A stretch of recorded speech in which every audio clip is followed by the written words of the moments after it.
Welcome back to the channel, guys. Today we're going to install another new Hansshow product I'm really excited about. It's going to be a screen for the backseat passengers. They have two that you can choose from, a large screen that has more functionality, and then a smaller one that really just does like backseat HVAC settings for your rear passengers. And that's the one I'm going to be installing today. Looks like this. Let's go get started. This is what we're replacing today. And like I said, they make a larger one that has more functionality, but it sticks way up here. And I've got kids. They say that it's good for kids because it's got video games and things like that for them to play with. But I think the smaller one that I'm installing today is going to be the better option for me, because I don't think that larger one is going to last very long with a bunch of small kids in the back. As you can see, these are footprints here from them kicking the chairs. That screen wouldn't stand a chance. So I think this is the better route for my kids.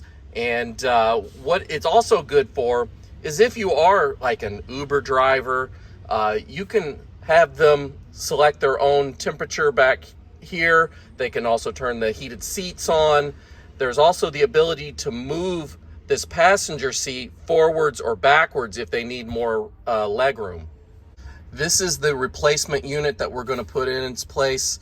You'll see that it's got the electronics for the screen itself, but it does not have the vents or the USB ports. So we are going to remove this and then dismantle this part here, this vent, and also the USB ports. They just unscrew from the back, and we'll reinstall them on this and then put it in its place and set the wiring up, and we'll be done. All right, so to remove this, it's just held in with clips. So you're just gonna kind of grab and pull back on this. And it pops off really easily, just like that. You will have to remove the wiring harness. Just unplugs like that, and we're done. Now all we need to do is remove this part here and reinstall it in the new one. The first thing we're going to remove are these two screws right here, the silver ones. Now if you look at the head pattern on that, that is going to be a Torx bit that you will use, and this size is a T20. So if I put the one end here,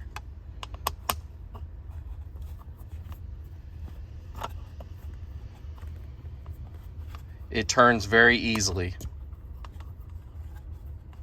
All right, so I've got both of those screws removed.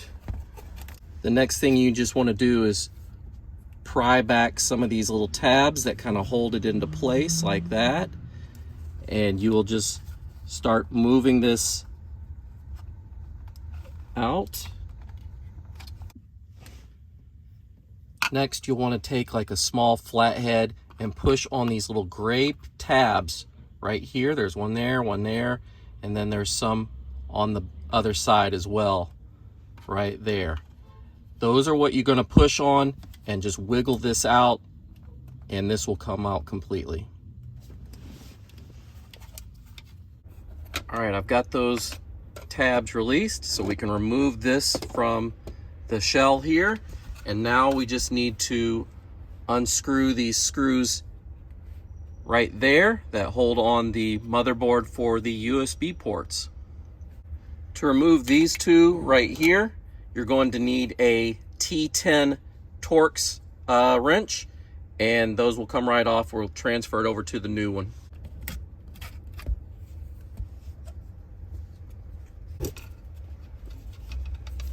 This is the new screen. For the new screen, you see these little slots right there. That's what the board is going to slide into. So once you slide the board in, it'll look like this. The ports will display through the front, and we'll just put these screws back in on either side to hold it in place.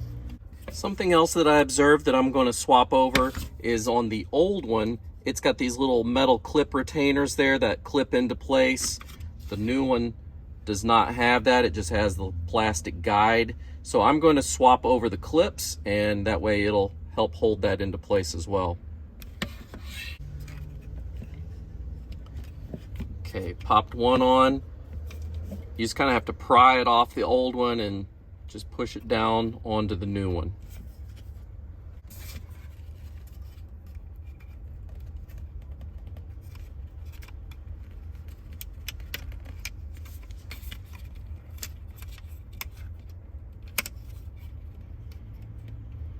Now this next part is the most controversial part of the install, and I'm going to show you why you shouldn't be concerned about it. The next step requires you to snip off this piece of the top of your vent, and this does not hold it into place. It's just a guide. So let me show you what I'm talking about. This is the original old piece that I removed. That hole on the vent slides this little flat piece there, and that just guides it in. It doesn't clip into place, it doesn't screw in, it doesn't do anything other than just guide it into place so you have it lined up when you are screwing it in. This may even be an automation thing in the Tesla factory that, you know, a robot or something is moving it into place and uses this guide to just kind of line it up. So it's not a concern. There is no guide on the new one, and in order to clear this screen right here, you do need to snip it off. Now you can chisel it off, you can take some needle nose pliers and bend and snap it off. I actually have some snips here. These are more industrial strength that can cut through metal, so it's a little bit overkill, but it will do the job.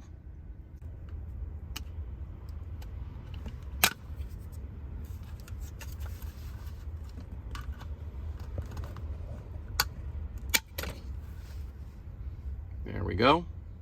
And like I said, you're never even going to see this when it's all installed. That is just a guide so you can put it into place. So now I'm going to go ahead and work my way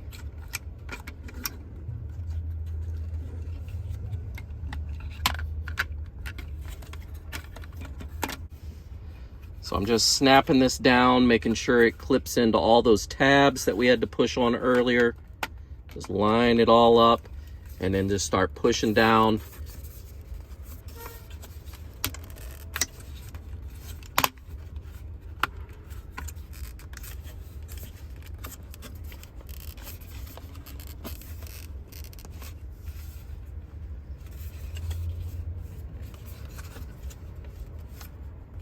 All right, now I've got the new the T20 screws put in place. All the clips are attached. Everything is good to go for the wiring. So let me try to simplify this wiring harness to make it make sense to you. So first of all, the one that's in the car already, this is going to attach to your USB ports. That gives you power to the USB. This is all about the new screen. This part here is going to connect to your CAN bus right underneath here. And we've removed this before when we've attached other devices in the past. So I'll show you that once more. There's going to be two legs to this. There's going to be one that's shorter than the other one. This one here that's got the green wire attached, that's what's going to go up to your new screen right here. There's a longer cable, and it's going to look like this on the end. The longer cable is going to go up underneath the passenger seat and along the side where you have the seat controls to do the upright seat and move it backwards and forwards. This is going to be an intercept that basically you just daisy chain this with the cable that's already there, and that way you can tap into those controls to control that seat from back here. So if we look underneath here, this just pulls off. And that's going to be your CAN bus right here, where we can disconnect this and just kind of intercept it right through there, and then we'll fish the wire up through here.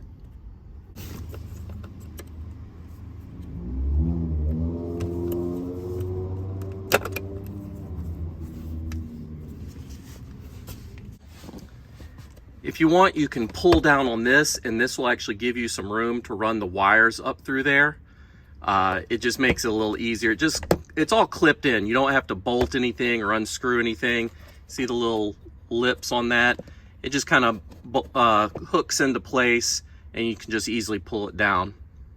And once you have the top part unclipped, then you can go to the bottom and use your T20 to remove these two screws down here.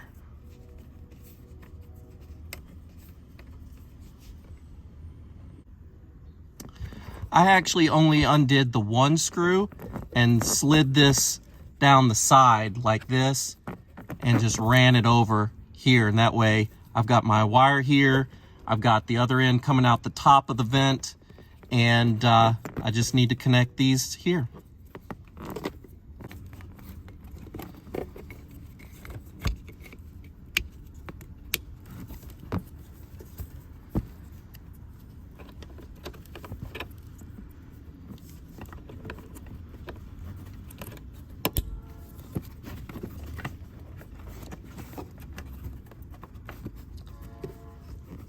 Just tuck everything out of the way down here, and you're good to go.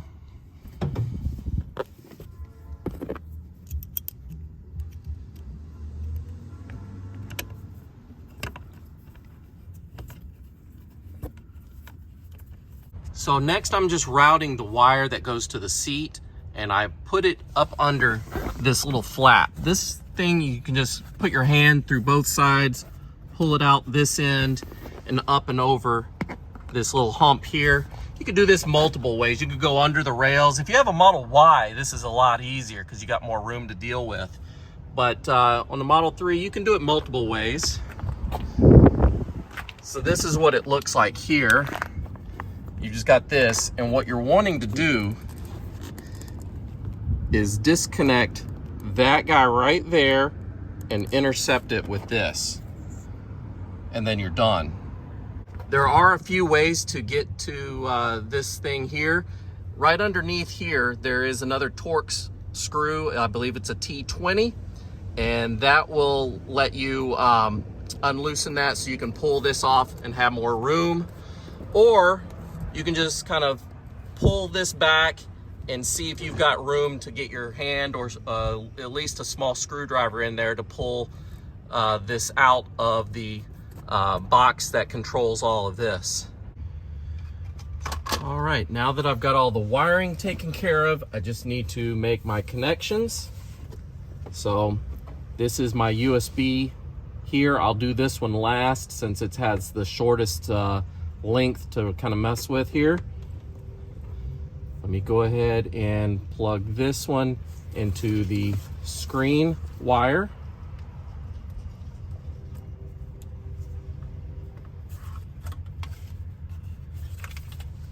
You'll see we have power to the screen. Now I'm going to connect my USB.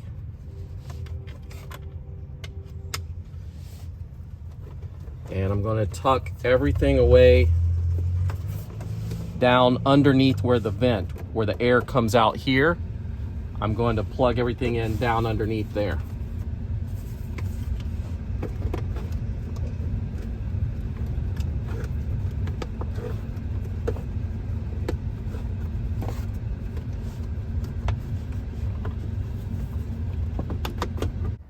And this is what it looks like all put back together. You can see it's got a clock built in, and you can configure this to different views. And to get into the actual usage of the screen, you just tap on it here, and you'll see you've got your climate controls. You can do up or down. You can change the fan speed. You can turn it off completely. You can lock it so that this can't be bumped accidentally. You've got your music controls here where you can stop and pause, skip tracks, and your volume you can raise and lower. Then you can also go to rear seats. This is where it gets a little interesting because you can turn the fan off completely, or you can select your heated seating options, but also you can select passenger seat, which is this seat here. So if I want to move the seat back forward, you'll see that it moves it forward, it moves it back. If I want to move it back towards me, I can do that, or move it forward.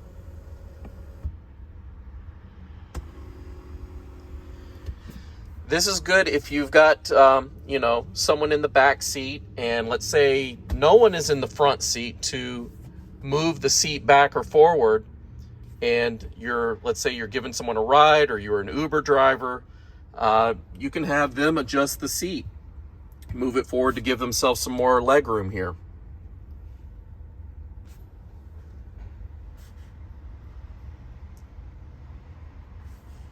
Turn it off and it turns the screen off completely. Just tap on it again and wakes it up. Now if you leave this untouched for a few minutes, it does go back to a little screensaver, which is really just a clock to show the time. But that is it. So again, this is what it looks like.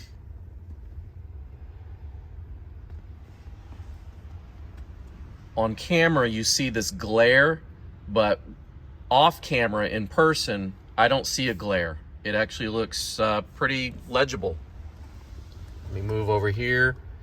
You can see some slight glaring from reflections, but like this thing that's blocking all that, I do not see that in person when I'm looking at it without, you know, the camera. That's just the camera picking that up.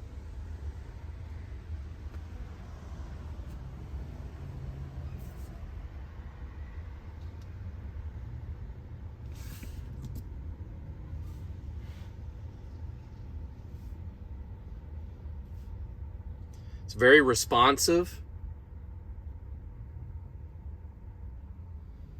So you'll see it is 1:29 p.m.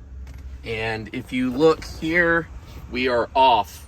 So there is a way to change the settings. Also, if you take a look, also you'll notice that the temperature is set to Celsius. We can change that as well. The way you do this is you hold the bottom left corner until you get to a menu. And now you can select the temperature, your time zone, and your language. All right, so I've got mine all set up here. I'm in Chicago, so I'm -5 from GMT. Got it set to Fahrenheit, English, and now just to go back. Now you're back here and it shows the temperature in Fahrenheit. The clock does display the correct time now. However, it is in military time. So if you're not used to that, you'll have to get used to that. But yeah, everything looks good. Now you see it is 1:34 p.m.